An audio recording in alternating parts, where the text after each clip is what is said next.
लड़की का इग्नोर करना कोई एक्सीडेंट नहीं होता। यह हमेशा एक माइंड गेम होता है। कभी वो तुम्हारी पेशेंस टेस्ट करना चाहती है, कभी तुम्हारे सेल्फ कंट्रोल की ताकत देखना चाहती है। असल में वो ये देख रही है कि तुम उसके बिना जी सकते हो, या फिर तुम भी उन हजारों लड़कों की तरह हो जो उसके पीछे भीख मांगने वाले बन जाते हैं। लेकिन यहां असली सवाल ये नहीं है कि वो तुम्हें इग्नोर क्यों कर रही है। असल सवाल ये है कि कब और किस ट्रिगर पर उसका ये साइलेंस टूटेगा, कब वो खुद अपनी हदें तोड़कर तुम्हें मैसेज करेगी। क्योंकि अट्रैक्शन का खेल हमेशा शब्दों से नहीं, साइकोलॉजी से जीता जाता है। और भाई, अगर तुम ये ट्रिगर समझ गए तो तुम्हें उसे चेस करने की जरूरत ही नहीं पड़ेगी।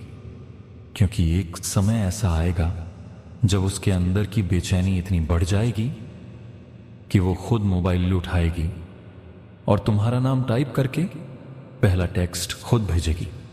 आज मैं तुम्हें बताने वाला हूं 6 ऐसे साइकोलॉजिकल ट्रिगर्स जो लड़की को इतना मजबूर कर देंगे कि वो तुम्हें इग्नोर करना छोड़कर खुद तुमसे कनेक्ट होगी। पॉइंट 1, साइलेंस का पावर गेम। भाई, ये समझ लो कि अट्रैक्शन की दुनिया में साइलेंस सबसे बड़ा हथियार है। अक्सर लड़के ये गलती कर देते हैं कि लड़की ने एक दिन रिप्लाई नहीं दिया तो अगले दिन 3-3 मैसेजेस भेज देते हैं, फिर कॉल भी करते हैं, और यही उनकी हार की शुरुआत होती है। लड़कियों की साइकोलॉजी ये होती है कि वो हमेशा चाहती हैं कि लड़का उनके पीछे भागे, क्योंकि इससे उन्हें एक ईगो बूस्ट मिलता है, वैलिडेशन मिलता है। उन्हें लगता है कि मेरे पास कंट्रोल है, मैं डिसाइड करूंगी कि कब रिप्लाई दूं, कब इग्नोर करूं। लेकिन जब तुम इस गेम में मिरर प्ले करते हो, मतलब अगर वो तुम्हें इग्नोर करती है और तुम भी शांत हो जाते हो, डिसअपियर हो जाते हो, तो अचानक उसके दिमाग में एक सवाल उठता है, ये मुझे टेक्स्ट क्यों नहीं कर रहा? ये तो बाकी लड़कों की तरह मेरे पीछे भागना चाहिए था। यही से पावर शिफ्ट शुरू होता है, क्योंकि अब साइलेंस उसके लिए पनिशमेंट बन जाता है। उसके अंदर क्यूरियोसिटी पैदा होती है, क्या ये सच में मुझे भूल गया? क्या इसके पास कोई और है? क्या अब ये मुझे जरूरत नहीं समझता? याद रखो, स्कार्सिटी वैल्यू। जो चीज हर समय अवेलेबल होती है उसकी कोई कीमत नहीं होती, लेकिन जिस चीज को पाना मुश्किल हो जाए वो अचानक रेयर और प्रेशियस लगने लगती है। साइलेंस एक तरह का साइकोलॉजिकल वैक्यूम पैदा करता है, और इंसानी दिमाग वैक्यूम को बर्दाश्त नहीं कर पाता। अगर तुम चेस नहीं कर रहे, तुम प्रेशराइज नहीं कर रहे, तो वो खुद कंपेल होगी ये साइलेंस तोड़ने के लिए। हो सकता है पहले दिन, दूसरे दिन, तीसरे दिन वो अपने ईगो के कारण टेक्स्ट न करे, लेकिन जैसे जैसे दिन बढ़ेंगे उसके अंदर गिल्ट और एंजाइटी दोनों बढ़ेंगे। वो खुद को समझाने लगेगी, शायद मैंने ओवर रिएक्ट किया, शायद मुझे पहले मैसेज करना चाहिए। अगर मैंने अब भी कांटेक्ट नहीं किया तो कहीं ये मुझे सच में खो ना दे। और भाई, जब ये सोच उसके अंदर बैठ जाती है तो वो मोबाइल उठाती है, तुम्हारा नाम ढूंढती है और पहला टेक्स्ट वही भेजती है। साइलेंस को समझो जैसे तलवार, ये तभी काम करती है जब तुम कंट्रोल के साथ यूज करो। अगर बीच बीच में तुम खुद टेक्स्ट कर दोगे तो पूरी पावर उसी के हाथ में चली जाएगी। लेकिन अगर तुम साइलेंस मेंटेन रखते हो तो उसकी साइकोलॉजी खुद उसके खिलाफ काम करेगी। पॉइंट 2, सेल्फ अपग्रेड का शॉक। अब मान लो कि तुमने साइलेंस मेंटेन रखा, लेकिन सिर्फ चुप रहने से काम पूरा नहीं होता। साइलेंस के साथ साथ अगर तुम सेल्फ अपग्रेड करना शुरू कर दो तो उसका इंपैक्ट कई गुना बढ़ जाता है। लड़कियां हमेशा उस मर्द की तरफ खींचती हैं जो ग्रोथ मोड में होता है। अगर वो देखे कि इग्नोर करने के बाद भी तुम परेशान नहीं हुए, डिप्रेस्ड भी नहीं हुए, बल्कि और ज्यादा एनर्जेटिक, डिसिप्लिन्ड और सक्सेसफुल बन गए, तो उसके अंदर एक गहरी इनसिक्योरिटी ट्रिगर होगी। सोचो, वो मानकर चल रही थी कि तुम उसके पीछे भागोगे, उसे मनाओगे, लेकिन हुआ उल्टा। तुम्हारे सोशल मीडिया पर नई एनर्जी, जिम प्रोग्रेस, नए दोस्त, नया कॉन्फिडेंस दिखने लगा। अब उसके दिमाग में सिर्फ एक ही थॉट बार बार घूमेगा, ये मुझे छोड़कर और बेटर क्यों हो रहा है। यही है FOM of fear of missing out. उसे लगेगा कि वो तुम्हारी जर्नी से बाहर हो रही है। और इंसान, खासकर औरतें, कभी भी बाहर छूट जाने का दर्द बर्दाश्त नहीं कर पाती। साइकोलॉजी कहती है कि अट्रैक्शन हमेशा स्टेटस, ग्रोथ और डोमिनेंस की तरफ खींचता है। जब स्टेटस शिफ्ट होता है, यानी तुम पहले से ज्यादा स्ट्रांग, इंडिपेंडेंट और वैल्यूएबल दिखने लगते हो, तो उसके अंदर ऑटोमेटिकली इनसिक्योरिटी पैदा होती है। वो सोचने लगती है, अगर ये ऐसे ही ग्रो करता रहा तो मुझे भूल जाएगा। अगर ये इतना कॉन्फिडेंट हो गया तो इसे किसी और की जरूरत नहीं होगी। अगर इसके पास इतनी ऑप्शंस आ गईं तो मेरे लिए दरवाजा बंद हो जाएगा। और भाई, ये इनसिक्योरिटी ही वो ट्रिगर है जो उसे मजबूर करेगी तुम्हें टेक्स्ट करने पर, क्योंकि टेक्स्ट करके वो वापस कनेक्शन एस्टैब्लिश करना चाहती है। वो कंफर्म करना चाहती है कि अभी भी उसके पास तुम्हारे लाइफ में जगह है या नहीं। याद रखो, अपग्रेड सिर्फ दिखावे के लिए मत करो, ये तुम्हारी असली ग्रोथ होनी चाहिए। Gym, career, grooming, social skills सब इंप्रूव करो, क्योंकि जब लड़की देखती है कि इग्नोर करने के बावजूद तुम बेटर वर्जन बन गए हो, तो उसका दिमाग खुद कहता है, मैंने गलती की, मुझे इसे खोना नहीं चाहिए। पॉइंट 3, मिस्ट्री का हुक। भाई, अट्रैक्शन का सबसे अंडररेटेड लेकिन सबसे पावरफुल टूल है मिस्ट्री। लड़कियां कभी भी पूरी तरह नोन चीजों से अट्रैक्ट नहीं होती, क्योंकि जब सब कुछ सामने हो, जब सब कुछ प्रेडिक्टेबल हो, तो दिमाग को नया एक्साइटमेंट नहीं मिलता। और लड़की का दिमाग हमेशा आंसर्स ढूंढना चाहता है। अगर तुम्हारी लाइफ में कोई मिस्ट्री नहीं है तो उसके लिए तुम एक ओपन बुक हो। वो तुम्हें स्टॉक करेगी, तुम्हारी हर स्टोरी देखेगी, हर पोस्ट एनालाइज करेगी और फिर बोर्डम हिट करेगा। लेकिन जैसे ही तुमने अपने बारे में कम दिखाना शुरू किया, जैसे ही तुमने अपनी एनर्जी डायरेक्ट करने के बजाय हाफ शोन करना शुरू किया, उसके अंदर क्यूरियोसिटी की आग जल जाएगी। एग्जाम्पल सोचो, अगर तुम हर दिन इंस्टा पर 10 स्टोरीज डालोगे जिम, खाना, दोस्त, लोकेशन, तो वो इजीली तुम्हारी पूरी दिनचर्या जान लेगी, कोई सरप्राइज नहीं। लेकिन अगर तुम हफ्ते में सिर्फ एक स्टोरी डालते हो, वो भी किसी अजीब जगह की, बिना कॉन्टेक्स्ट के, तो उसके दिमाग में ऑटोमेटिकली सवाल उठेंगे, ये कहां गया था, इसके साथ कौन था, इसने ये पोस्ट क्यों डाली। क्यूरियोसिटी का यही सवाल उसकी शांति छीन लेता है। वो बार बार तुम्हारी प्रोफाइल चेक करेगी, इनडायरेक्टली तुम्हारे बारे में पूछने लगेगी। और जब उसकी बेचैनी लिमिट क्रॉस कर जाएगी तो पहला टेक्स्ट उसी की तरफ से आएगा। साइकोलॉजी कहती है, human brain hates uncertainty.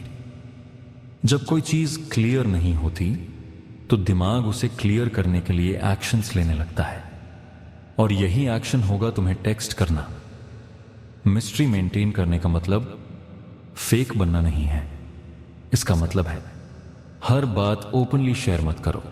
Social media पर कभी डिसअपियर हो जाओ, कभी रैंडम बिजी वाइब्स दो जैसे कुछ इंपॉर्टेंट चल रहा हो, लेकिन डिटेल मत बताओ। कभी सिर्फ एक क्रिप्टिक लाइन या पिक्चर डालो ताकि वो खुद गेस करे। और भाई, जब लड़की गेस करने लगती है तो इसका मतलब है कि तुम उसके दिमाग में स्पेस ऑक्यूपाई कर चुके हो। क्यूरियोसिटी, थिंकिंग, ऑब्सेशन, और ऑब्सेशन ही वो ट्रिगर है जो उसे तुम्हें कांटेक्ट करने पर मजबूर कर देगा। Point 4, emotional anchor effect. अब बात करते हैं उस ट्रिगर की जो किसी भी लड़की को सबसे गहराई से हिट करता है, इमोशनल एंकर्स। भाई, अट्रैक्शन सिर्फ लुक्स या मनी से नहीं चलता। असली अट्रैक्शन मेमोरीज और इमोशन से बंधता है। अगर तुम्हारे और उसके बीच कभी कोई खास पल जुड़ा है, एक जगह, एक गाना, एक मजाक, कोई अंदरूनी बात, तो वो उसके सबकॉन्शियस में हमेशा के लिए रिकॉर्ड हो चुका है। ये यादें उसके लिए एंकर्स बन जाती हैं। मतलब जब भी वो मेमोरी ट्रिगर होगी, उसका दिमाग ऑटोमेटिकली तुम्हारी तरफ खिंच जाएगा। एग्जाम्पल, तुम दोनों ने किसी खास कैफे में घंटों बातें की थीं। तुम दोनों का कोई इनसाइड जोक था जिस पर तुम दोनों हंसते थे। कोई गाना था जो तुम दोनों अक्सर सुनते थे। अब सोचो, वो कैफे के सामने से गुजर रही है, या वो गाना रेडियो पर बजता है, या वो जोक किसी कॉन्वर्सेशन में आता है, तो इंस्टेंट उसका दिमाग तुम्हें याद करेगा। और जितना तुम शांत रहोगे, उतना ये यादें उसे परेशान करेंगी। याद रखो, साइलेंस यहां भी काम आता है। अगर तुम बार बार उसे मैसेज करते रहोगे तो वो इन यादों को सप्रेस कर देगी। लेकिन जब तुम पीछे हट जाते हो तो यही मेमोरीज उसके अंदर हॉन्ट करने लगती हैं। साइकोलॉजी में इसे कहते हैं इमोशनल रिकॉल। ये रिकॉल लोनलीनेस के समय और भी ज्यादा पावरफुल हो जाता है। रात को जब वो अकेली होती है, या जब किसी और के साथ उसे वही वाइब नहीं मिलती, तो ऑटोमेटिकली वो तुम्हारे साथ बिताए गए मोमेंट्स को याद करती है। और जब ये यादें ज्यादा स्ट्रांग हो जाती हैं, तो उसका दिमाग कहता है, मुझे इसे फिर से कनेक्ट करना चाहिए, मुझे वो वाइब वापस चाहिए। यही वो मोमेंट है जब उसका ईगो टूट जाता है, और वही लड़की जिसने तुम्हें इग्नोर किया था, वो खुद टेक्स्ट करके उन यादों को रिवाइव करने की कोशिश करेगी। भाई, इमोशनल एंकर्स को अंडर एस्टिमेट मत करना। ये किसी भी रिलेशनशिप में सबसे गहरी इनविजिबल स्ट्रिंग होती है। तुम्हारा साइलेंस और उसकी मेमोरीज, ये मिलकर उसे तुम्हारे पास खींच लाने के लिए सबसे पावरफुल कॉम्बिनेशन है। Point 5, jealousy trigger. भाई, अट्रैक्शन की साइकोलॉजी में जेलसी सबसे खतरनाक लेकिन सबसे इफेक्टिव ट्रिगर है, क्योंकि जेलसी सीधे ईगो और कंट्रोल को हिट करती है। सोचो, एक लड़की तुम्हें इग्नोर कर रही है। वो मानकर चल रही है कि ये तो मेरे बिना नहीं रह पाएगा, ये मुझे ही चेस करेगा। लेकिन अचानक उसे लगता है कि तुम्हारा ध्यान कहीं और डाइवर्ट हो गया है। शायद किसी दूसरी लड़की से बात कर रहे हो, किसी और को इंपॉर्टेंस दे रहे हो, या सोशल मीडिया पर किसी और के साथ नजर आ रहे हो। यहीं पर उसका दिमाग हिल जाता है, क्योंकि अब इक्वेशन बदल गई। पहले वो सोच रही थी कि कंट्रोल उसी के हाथ में है, लेकिन अब उसे लग रहा है कि उसकी जगह कोई और ले सकती है। और भाई, औरत का ईगो इस चीज को टॉलरेट ही नहीं कर सकता। वो चाहे तुम्हें पसंद करे या ना करे, लेकिन वो कभी ये बर्दाश्त नहीं करेगी कि तुम्हारा अटेंशन किसी और को मिले, क्योंकि अटेंशन ही उसका असली नशा है। ये जेलसी एक तरह का फियर ऑफ रिप्लेसमेंट पैदा करती है। वो सोचने लगती है, क्या इसे अब मेरी जरूरत नहीं? क्या इसके पास कोई और आ गई है? क्या मैंने इसे ज्यादा देर तक इग्नोर कर दिया और अब ये मूव ऑन कर चुका है? ये सारे सवाल उसके अंदर एंग्जाइटी पैदा करते हैं, और एंग्जाइटी को खत्म करने का सिर्फ एक ही रास्ता है, तुमसे दोबारा कनेक्ट होना। वो खुद तुम्हें टेक्स्ट करेगी, सिर्फ ये कंफर्म करने के लिए कि अभी भी उसकी जगह तुम्हारी जिंदगी में बनी हुई है। लेकिन भाई, यहां एक वार्निंग भी है। जेलसी ट्रिगर को ओवरप्ले मत करना। अगर तुम बार बार दिखावे से जेलसी पैदा करने की कोशिश करोगे तो वो फेक लगेगा और उल्टा इफेक्ट करेगा। इसका इस्तेमाल सटल तरीके से करना है। कभी कैजुअली किसी फीमेल फ्रेंड के साथ पिक्चर, कभी किसी पार्टी या आउटिंग की वाइब, कभी बिजी होकर अनअवेलेबल दिखना। याद रखो, जेलसी का काम है उसके अंदर इनसिक्योरिटी जगाना, ताकि वो खुद कनेक्शन दोबारा बनाने के लिए मजबूर हो जाए। Point 6, unexpected kindness. भाई, अट्रैक्शन सिर्फ हार्ड टू गेट बने रहने से नहीं टिकता। कभी कभी सही समय पर दी गई एक अनएक्सपेक्टेड काइंडनेस दीवारें तोड़ देती हैं। सोचो, तुमने लंबे समय तक साइलेंस मेंटेन किया। वो सोच रही है कि तुम कोल्ड हो गए हो, तुम्हें फर्क ही नहीं पड़ता। उसने अपने अंदर भी एक वॉल बना ली है, अब मैं इसे कांटेक्ट नहीं करूंगी। लेकिन अचानक किसी दिन तुम उसे एक छोटा सा गुड विश भेजते हो, या वो किसी परेशानी में है और तुम कैजुअली हेल्प कर देते हो, बिना कोई दबाव डाले, बिना कोई एजेंडा रखे, बस एक सिंपल जेन्युइन काइंडनेस। ये उसके लिए शॉक की तरह होता है, क्योंकि उसने उम्मीद की थी कि तुम या तो हमेशा चेस करोगे या फिर पूरी तरह इग्नोर कर दोगे। लेकिन जब तुम अनएक्सपेक्टेड तरीके से केयर दिखाते हो तो उसकी वॉल्स गिरने लगती हैं। साइकोलॉजी कहती है टाइमिंग क्रिएट्स इम्पैक्ट। अगर तुम हर वक्त अवेलेबल रहोगे तो तुम्हारी काइंडनेस चीप लगेगी, लेकिन अगर तुम रेयर बनकर सही वक्त पर काइंडनेस दिखाओगे तो वो उसी मोमेंट को दिल से याद रखेगी। ये काइंडनेस उसके अंदर दो फीलिंग्स जगाती है। एक, वार्मथ, उसे लगता है कि तुम्हारे अंदर अब भी ह्यूमैनिटी और कनेक्शन बाकी है। दो, कंफ्यूजन, वो सोचती है अगर ये मुझे इग्नोर कर रहा था तो अब अचानक इतना अच्छा क्यों बिहेव कर रहा है। ये कंफ्यूजन ही उसे कंपेल करता है कि वो आगे बढ़े और कॉन्वर्सेशन को कंटिन्यू करे। और भाई, यही तुम्हारी जीत है। याद रखो, अनएक्सपेक्टेड काइंडनेस हमेशा छोटी होनी चाहिए। एक कैजुअल फेस्टिवल विश, एक short take care type message, या बस एक छोटी सी प्रैक्टिकल मदद। ये जेस्चर्स छोटे लगते हैं लेकिन साइकोलॉजिकली बहुत गहरे होते हैं, क्योंकि जब लड़की अपने ईगो के पीछे छिपी होती है तो एक जेन्युइन काइंडनेस उसकी दीवारें गिरा देती है और वो खुद तुम्हें टेक्स्ट करके बातचीत को आगे बढ़ा देती है।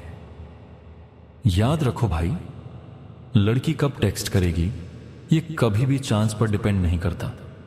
ये डिपेंड करता है कि तुमने उसके दिमाग में कौन से साइकोलॉजिकल ट्रिगर्स डाल दिए हैं।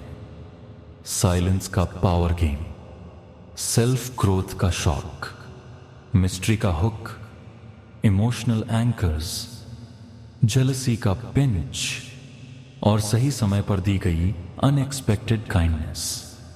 ये 6 चीजें मिलकर उसके अंदर वो बेचैनी पैदा करती हैं जिसे वो इग्नोर नहीं कर पाती। और जब बेचैनी अपनी लिमिट क्रॉस करती है तो मोबाइल उसके हाथ में होता है, लेकिन पहला टेक्स्ट हमेशा उसी की तरफ से आता है, भाई स्टोइक रहो, स्ट्रांग रहो। और ये याद रखो, जो मर्द चेस करता है वो हारता है, लेकिन जो मर्द खुद पर कंट्रोल रखता है वो एक दिन वही देखता है कि जिसे वो कभी चेस नहीं करता वो खुद उसे चेस करने लगती है।